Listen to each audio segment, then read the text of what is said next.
You know the feeling. One thought, then another, then 10 more. And suddenly you're not thinking about the thing that started it.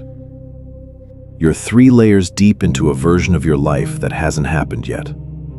Maybe never will. The meeting that went wrong becomes the job you're going to lose. The job you lose becomes the apartment you can't afford. The apartment becomes the relationship that breaks.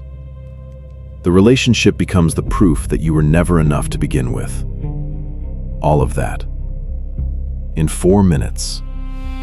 While you're supposed to be sleeping. Nobody did that to you. Your mind did it for you. Uninvited, unprompted, at 2 a.m. with complete confidence that every conclusion it's reaching is true. So you try to stop it. You tell yourself to calm down. That doesn't work. It never works. You can't think your way out of a spiral by adding more thoughts to the pile. You try deep breathing, maybe for 30 seconds. Then the thought comes back, slightly larger than before, slightly more convincing. You pick up your phone. Wrong move. The spiral finds new material. Here's what nobody explains about a mental spiral. It's not a sign that something is wrong with you. It's your mind doing exactly what it was designed to do. Identify threats, run scenarios, prepare for the worst. The problem isn't the mechanism. The mechanism kept your ancestors alive. The problem is that the mechanism has no off switch. It doesn't know the difference between a predator in the grass and a passive-aggressive email from your manager. It responds to both the same way. A man who governed an empire of 60 million people, who commanded armies, managed political assassinations, survived plagues, wrote something in his private journal that sounds almost embarrassingly simple. You have power over your mind, not outside events. He wasn't writing it as wisdom for posterity, he was writing it because he spiraled too. The most powerful man in the world, at the end of a day filled with decisions that affected millions of lives, still had to sit down and remind himself of something a philosophy student could recite in their sleep. That's not weakness, that's the human condition wearing an emperor's face. The Stoics built a specific tool for this, not a mindset, not an attitude, a tool, with a mechanism and a method. They called it dichotomy of control, 2 columns. Everything that exists goes into one of them. Column 1, what you control, your response, your next action, the words you choose, the direction you face.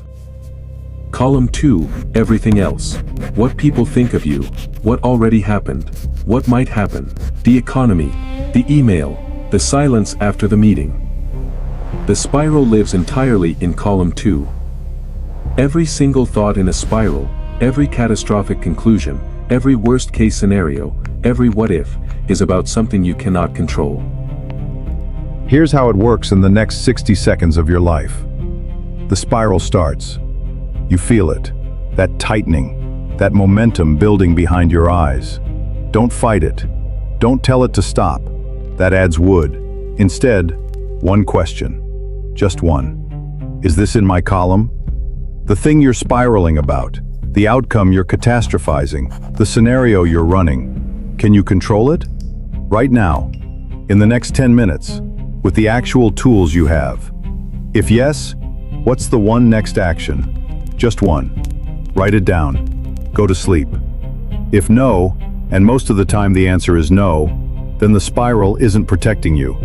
It's just noise that sounds like thinking. A message comes in that feels like a threat. Tone is off. Reading between the lines, you've already written 3 different endings to a story that hasn't started. Is this in my column? The tone is not in your column. Their mood is not in your column.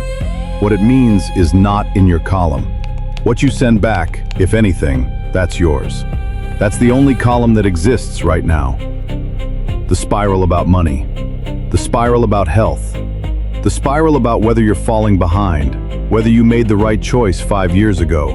Whether the version of you that exists in other people's heads matches who you actually are.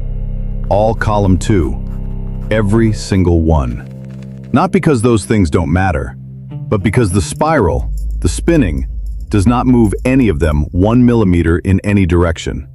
It just costs you the night. The emperor, with 60 million subjects and a dying empire, still had to write it down. Not because he forgot the philosophy, because the spiral doesn't care what you know. It only stops when you ask the question. Is this in my column? One question, 60 seconds. Not to fix everything. Just to stop burning the night on something that was never yours to carry in the first place.